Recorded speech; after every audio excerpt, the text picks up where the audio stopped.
Ravindra Jadeja is an unlucky player ಗುರು. ಯಾಕಂತ ನಾನು ಹೇಳ್ತೀನಿ, ಪೂರ್ತಿ ಎಂಡ್ ತನಕ ನೋಡಿ ಗುರು. ನಿಮಗೆ ಟೀಮ್ ಅಲ್ಲಿ ಲೋವರ್ ಆರ್ಡರ್ ಲಿಂದ ರನ್ಸ್ ಬೇಕಿದ್ದಾಗ ಅವಾಗ ನಮ್ ಸೆಲೆಕ್ಟರ್ಸ್ ಗೆಲ್ಲ ಜಡ್ಡು ಅವರು ನೆನಪಾಗ್ತಾರೆ. ಅದೇ ಪಾರ್ಟ್ನರ್ಶಿಪ್ ಅನ್ನು ಬ್ರೇಕ್ ಮಾಡಬೇಕಾದಾಗ ಅವಾಗ ಬೌಲಿಂಗ್ ನಲ್ಲಿ ಜಡ್ಡುನೇ ಬ್ರೇಕ್ ಮಾಡಬೇಕಾಗುತ್ತೆ.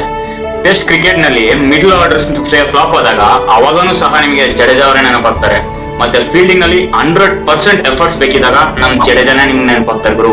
ಬಟ್ ಟೀಮ್ ಇಂದ ಮೊದಲು ನೀವು ಯಾರನ್ನ ಹೊರಗಾಗ್ತೀರಾ? ಜಡ್ಡುನೇ ಅಲ್ವಾ ಗುರು. Not only in Indian team ನಾನು ಮಾತಾಡ್ತಿಲ್ಲ, IPL ಸಹ ಸೇರ್ಸೇ ಮಾತಾಡ್ತಿದ್ದೀನಿ. CSK ಅವ್ರಿಗೋಸ್ಕರ ಜಡ್ಡು ಅವರು ತನ್ನ years of commitment and efforts ಕೊಟ್ಟಿ ತುಂಬಾ ಮ್ಯಾಚಸ್ ನ ವಿನ್ ಮಾಡಿಸಿದ್ರು. ಬಟ್ CSK ಅವರು ನೀವೇನ್ ಮಾಡಿದ್ರಿ? ಈಸಿಲಿ ಟ್ರೇಡ್ ಮಾಡ್ಬಿಟ್ರಿ ರಾಜಸ್ಥಾನ್ ಅವರಿಗೆ.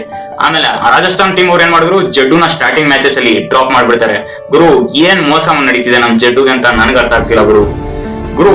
ಒಂದ್ಸರಿ ಯೋಚನೆ ಮಾಡಿ ನೋಡಿ, ಈ ತರ clutch player, one of the best allrounder, ಅದು ನಮ್ ಇಂಡಿಯನ್ ಟೀಮ್ಗೆ ಸಿಕ್ಕಿರೋದು ಪುಣ್ಯನೇ ಅಂತ ಹೇಳ್ಬೇಕು. ಅವ್ರ ತರ ಯಾರು ಬ್ಯಾಟಿಂಗ್ ಅಂಡ್ ಬೌಲಿಂಗ್ ಅಲ್ಲಿ ಪರ್ಫಾರ್ಮೆನ್ಸ್ ಮಾಡಲು ಸಾಧ್ಯನೇ ಇಲ್ಲ ನಮ್ ಇಂಡಿಯನ್ ಟೀಮ್ಗೆ. ಬಟ್ ಆದ್ರೂ ನೀವು ಅವ್ರಿಗೆ ಕ್ರೆಡಿಟ್ ಕೊಟ್ಟಿಲ್ಲ, ರೆಸ್ಪೆಕ್ಟ್ ಕೊಟ್ಟಿಲ್ಲ. ಏನ್ ಅನ್ಯಾಯ ಮಾಡ್ತೀರಾ ಗುರು ಪಾಪ. ಸೊ ಫೈನಲಿ ಸ್ನೇಹಿತರೆ, ಕಮೆಂಟ್ ಸೆಕ್ಷನ್ ಅಲ್ಲಿ ಜಡೇಜಾ ಅವ್ರನ್ನ ಟ್ಯಾಗ್ ಮಾಡಿ ಅಂಡ್ ಮತ್ತೆ ಅವ್ರಿಗೆ ನಾವೆಲ್ಲರೂ ಸೇರಿ ಹೇಳೋಣ, ನಾವು ಫ್ಯಾನ್ಸ್ ನಿಮ್ ಜೊತೆ ಇದ್ದೀವಿ ಜಡೇಜಾ ಅವರೇ ಅಂತ ಕಮೆಂಟ್ ಅಲ್ಲಿ ಟ್ಯಾಗ್ ಮಾಡಿ ಹೇಳಿ ಅವರಿಗೆ. ಮತ್ತೆ ನೀವು ಜಡ್ಡು ಫ್ಯಾನ್ ಆಗಿದ್ರೆ ಫಾಲೋ ಮಾಡೋದನ್ನ ಮರಿಬೇಡಿ.